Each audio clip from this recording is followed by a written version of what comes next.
দাদু আজ মায়ের বাড়ি গেছিলাম।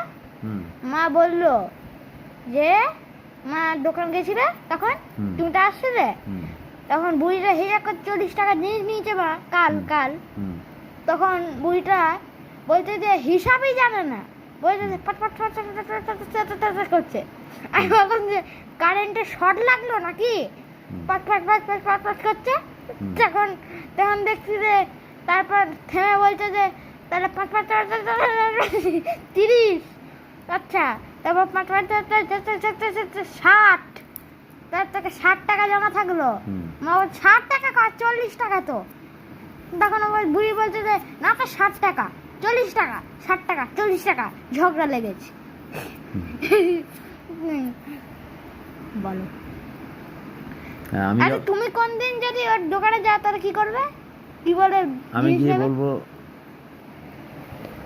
কই গো রয়েছো?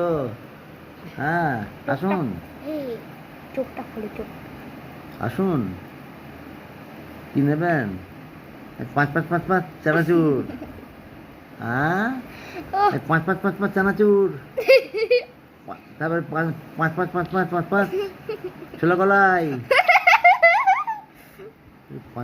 5 কি রে বাবা, বুঝতে পারছো না? 5 20, 5 30, তোমারই কথা। একবার লাগাতার বলো তো, একবার থামবে না একদম। 5